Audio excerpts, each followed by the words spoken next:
is Tarik Talk. Your host, Tarik Mendes, takes you on a journey with guests from all around the world. Broadcasting around the world. Around the world. This is Tarik Talk.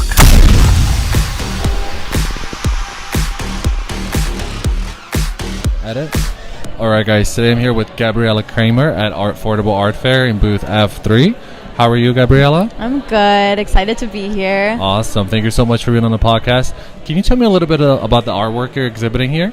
Sure. So this specific artwork is called I'm 1994, so I was born in 1984, and a lot of it has to do with expressing adolescence and stepping into womanhood and something a bit more mature.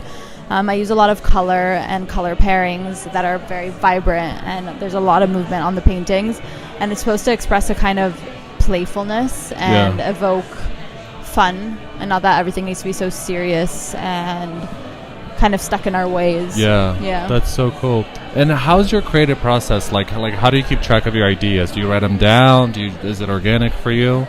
So I write a lot. Like I write a lot of things that evoke, that make me inspired or have emotions. So sometimes things that could have come up for me in childhood and names of paintings, and I kind of flow from that idea and that creative place. So this painting here, the Father, the Son, and the Ghost, I painted after Mexico, my trip in Mexico City. I was really inspired with the Catholic Church.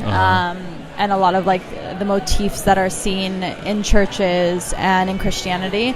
So I painted and used a lot of that and what I was feeling to paint. That's amazing. And are you an artist that you like to paint during the nighttime or the daytime? How is that for you? Wow, it's all over. Sometimes really early in the morning, sometimes at 2 a.m. Oh, so nice. It's like pretty spontaneous for you. It's a lot. It's spontaneous. It's hard for me to be like 9 to 5 every day painting. It's sporadic throughout the day. Love that. And what's your studio process like? As soon as you get to your studio, you're able to sit down and paint? Do you have a coffee, meditate, I get a coffee, and I like putting on the radio because I like being surprised. So I put on 101. And do you like the speaker, or do you prefer headphones? I actually just use my computer speaker. Oh, nice. That's chill. Just to have not something pressed up against my ears, and I like to just hear the space. And then I kind of do a little movement and then start painting. Oh, that's so cool. And do you work mostly with paintings, or do you do other mediums? So I do mainly paint. So I do a lot of painting. Sometimes I do works on paper. Okay. But the main thing is paint. I like to get down and dirty and use a lot of mediums. Oh, that's so cool. Yeah. That's so cool. And do you work with, is it acrylic or oil pastels? So I do, it's also oil, oil pastels, oil stick, spray paint, acrylic, graphite, ink. There's about like 7 to 9 different mediums on each painting. That's so cool. Yeah. And is the process very organic for you? Like, are you able to start a painting and do you have to finish, or can you like bounce back and chill? No. Some paintings it takes me months, and there's like a lot of them have layers. So it's just until I feel that I've expressed what I wanted to. Some I can finish, and sometimes I've done paintings in 24 hours of like 2 back-to-back days of just being in the studio all morning to night.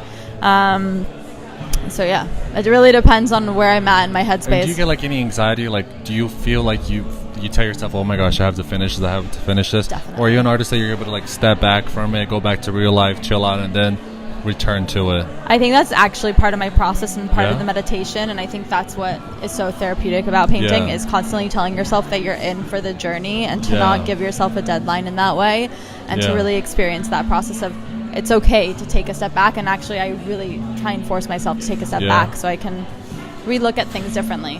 Sometimes you can't. No, absolutely. I love that you're so chill, because a lot of artists that I talk to, they're so like keen on like finishing the work, locking themselves in the studio, and I love that you're able to step back, and probably that's why your work is so like calming and relaxing to look at. You know, it's like a portal into like a chill vibe. You know? It's I love trying to figure out like where you started, where you finished, like seeing the layers. So, but hearing you now speak about the work, it makes a lot of sense. But for the record, I'm very anxious, so I'm not that chill. Well, you're a very chill person. And do you have anything else going on this year or next year? So this is right now the last show that I've signed up for, and I'm taking like a tiny bit of a hiatus just for a few months. Okay. Just to paint a little bit. I was in back-to-back shows. I did Spring Break Art Fair. I had like 3 shows over the summer. Okay, congratulations. Thank you. So it was really intense. But I'm open to like having other shows. Yeah. Maybe there'll be something in the next few months, but I'm also happy for a little congratulations. break. Yeah. Is there any other mediums you want to tackle, like photography, sculptures in the future? So my next one is ceramics. So I want to do ceramic sculptures in my abstract way. So with the glaze and painting them like kind of like figures. That can be 3D. So that's my next thing I want to tackle. I wish you the best of luck. Congratulations. Thank you so much for being on the podcast. And guys, this is Booth F3. And can you give us your Instagram account so everybody can follow you? Gabriela Kramer, Gabriela Kramer, Kramer, one word. Period. Thank you again. Thank you for listening to Tarik Talk. Follow Tarik Talk on all social media channels and check out the video interviews online.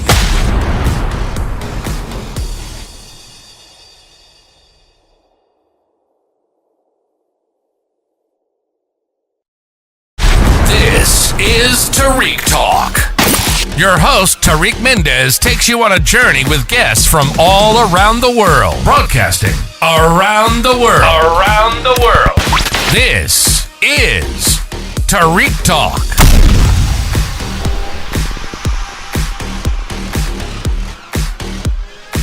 All right, guys. Today I am at Affordable Art Fair at booth F3 with Harsh Collective. Can you tell us about this amazing gallery a little bit? Yeah, so I'm Etta, the founder of Harsh Collective, and we're here today with 3 female artists, all kind of talking about the places they call home outside of the U.S. So we have Johanna Castilla, who is a Finnish artist, Uzo Njoku, who's a Nigerian-born artist who grew up in Virginia and is now based in New York, and Gabriela Kramer, who is from California and moved to Israel for about 12 years and moved back a couple years ago. Oh, that's so cool. Are you the one that curated the booth? Yes. I just got to say it looks amazing. It's so well curated. It Thank grabs you. your attention. So you have a total of 3 artists, correct? Yes, in this booth. Okay, that's so cool. And you represent more artists in your gallery? Yeah, we've worked with probably over 40 artists in total, but we don't exclusively represent any of these artists because we don't have a permanent location, so we don't want to limit them to just showing with us when we can't be sure what opportunities we'll have for them. Absolutely, that makes so much sense. And is this your first time at the Affordable Art Fair? It is, yes. So we were lucky enough to receive the fellowship, and it is a program for 3 editions of the fair, and this is our first time around. Oh, wow. Congratulations. That's so cool. Thank you. And do you have any other art fairs you're participating this year or next year? So we just participated in Spring Break Art Show. But nothing else. Thank you. Nothing else for this season. Okay, awesome. And then, how a little behind the scenes, how did you put this together? How was that experience for you? Yeah, so I've worked with all of these artists before. We had a solo show with Uzo in 2023 called Apartment 26, and she showed some of these works, and we turned the gallery into the apartment that she paints in the paintings. Yeah. And so this wallpaper she designed, oh, wow. and we had it installed in the gallery for that show, and we kind of built out a living room with some of her furniture designs That's as amazing. well. And then we have Johanna, who also had a solo show, and her work is a mixture between textile and painting.